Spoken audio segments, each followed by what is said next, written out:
Saludos, lo que les voy a contar sucedió en mi ciudad.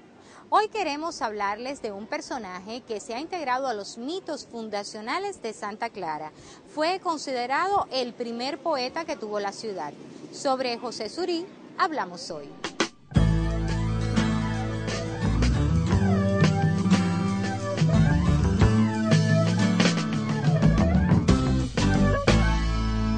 Escogida la hacienda de Antonio Díaz para fundar la nueva villa donde se establecerían los remedianos que fundarían nuestra ciudad, surgió una nueva complicación. El cura propuso un sitio en el centro de la hacienda llamado Guanal. El alcalde y sus partidarios, por su parte, opinaban que debía ser en la parte de la hacienda llamada Sabana Larga, en un claro que se conocía como Orejanos, que el tiempo convirtió en la Loma del Carmen. Fue en Sabana Larga donde se decidió finalmente la fundación, dando lugar a la leyenda del tamarindo. Un niño traído a estas tierras desde Remedios se convertiría en el padre Conyedo, autor de múltiples obras para la recién fundada villa. El padre Conyedo contó con la amistad del que es considerado el primer poeta de Santa Clara. Hay dos sucesos muy importantes para la historia nacional, acontecidos los dos en 1762. El primero, la toma de La Habana por los ingleses en junio de 1762, y el 30 de octubre de ese mismo año, la muerte del poeta santaclareño José Surí Águila. José Surí lo conocemos, porque siempre se ha dado la propaganda que fue el primer poeta nacido en Cuba, porque es el primer cubano cuya obra, al menos un fragmento, se puede leer porque se conserva. Pero hay otro José Surí, que es el José Surí vinculado a la historia y al desarrollo de la ciudad de Santa Clara, que también es muy importante y oportuno retomarlo y mostrarlo a los demás.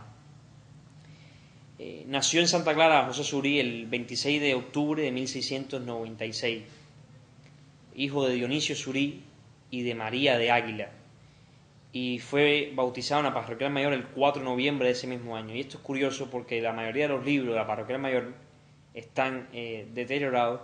Sin embargo, el libro donde está el acta de bautizo de José Surí está en perfecto estado de conservación, porque es un duplicado que se conserva.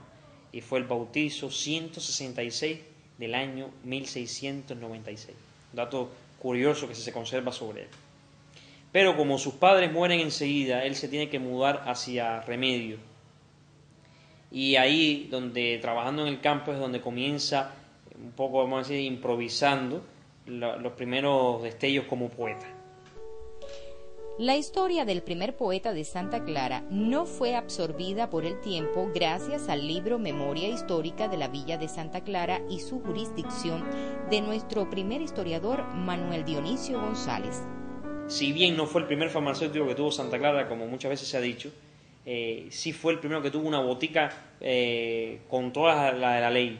El primero que tuvo un negocio de ungüentos y cierto tipo de negocio fue Jacinto Dubois de la Rosa, pero ya en 1743, cuando Surí fundó su botica, o vamos a decir, amplió su negocio, ya Dubois de la Rosa no sé si había muerto, pero al menos su negocio no se podía comparar al que tenía Surí. Por eso muchas veces se le considera como el primer gran farmacéutico que tuvo Santa Clara. Evidentemente, Surí, que es un hombre de letras, que es un hombre apasionado por el conocimiento, va a ser un hombre que se va a apasionar en todos los empeños de desarrollo para la ciudad.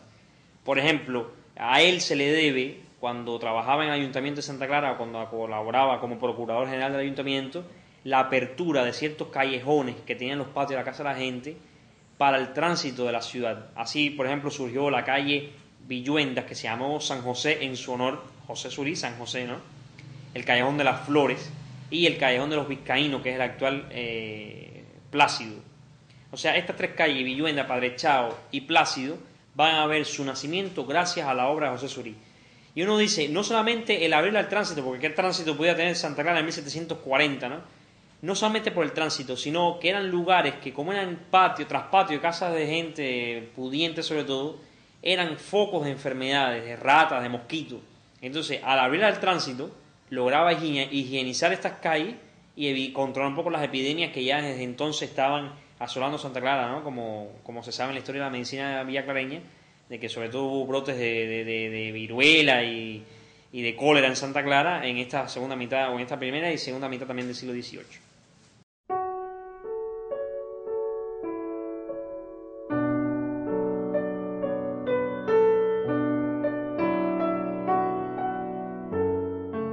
Un obelisco mandado a construir por Marta Abreu recuerda la memoria del padre Conyedo en el Parque Vidal de Santa Clara.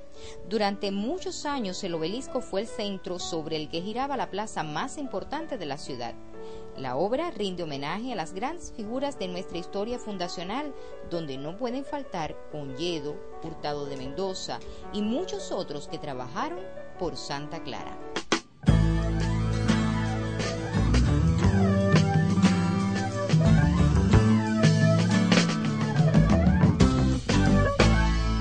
El padre Conyedo decidió en 1717 mejorar el primitivo edificio de la Ermita de la Candelaria, cuyas paredes eran de tablas y su techo de paja.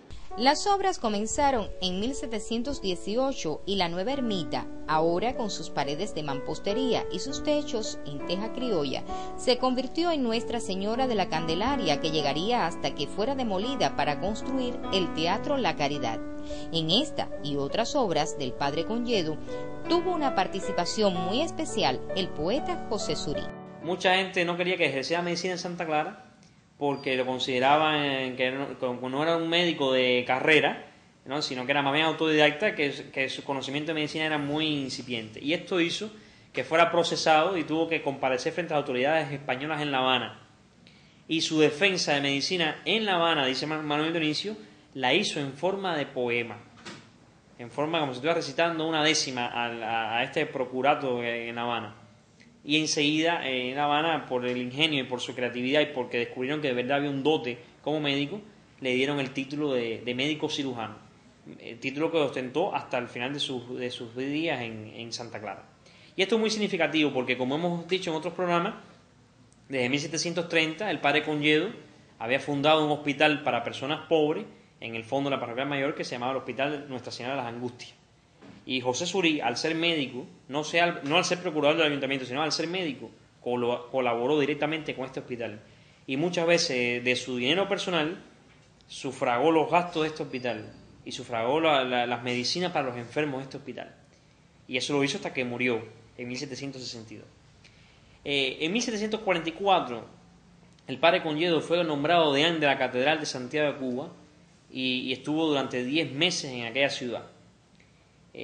Cuando él logró renunciar a este cargo y regresar a Santa Clara, con permiso del rey por supuesto, se dieron a la tarea de mercedear los terrenos, nuevos terrenos para construir una nueva iglesia en la zona conocida como Barrio Nuevo. Como el padre Conyedo ya tenía pedidos al ayuntamiento los terrenos para la ermita de la Candelaria, de la Mayor y del Buen Viaje, fue José Surí quien solicitó al ayuntamiento la mercedación de los terrenos para construir una nueva iglesia en Barrio Nuevo. Esta iglesia sería dedicada a Nuestra Señora del Carmen y a raíz de que Surí mercedara los terrenos en 1744, esa zona se comenzó a llamar la Loma del Carmen. Esa ermita se hizo en un primer momento de tablas y guano, más o menos donde está el monumento de la fundación de la ciudad.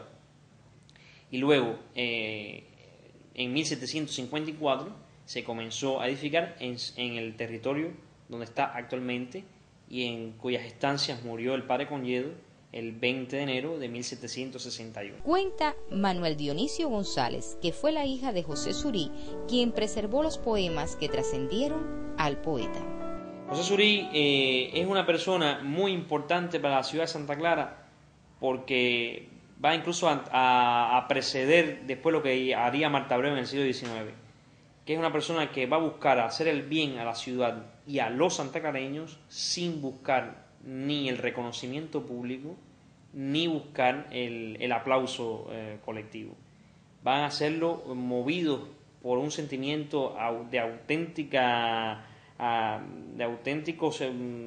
caridad hacia el prójimo, ¿no? Y sobre todo en beneficio del desarrollo de la ciudad. Por ejemplo, si José Surí hubiese sido habanero, estoy seguro que su obra poética hubiese sido publicada, o en algún momento se hubiese recitado en una plaza colectiva.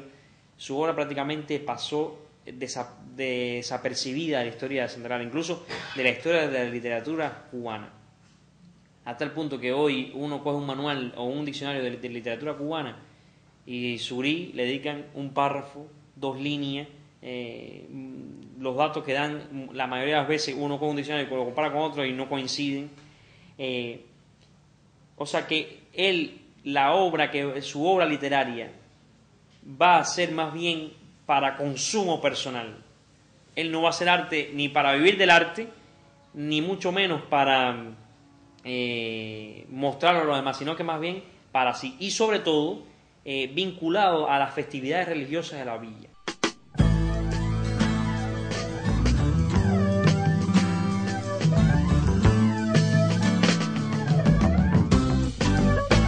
Se cuenta que justamente en la parte más alta de una elevación que el tiempo transformó en la Loma del Carmen, se ofició la misa fundacional de una ciudad que ha ofrecido figuras imprescindibles para la historia nacional.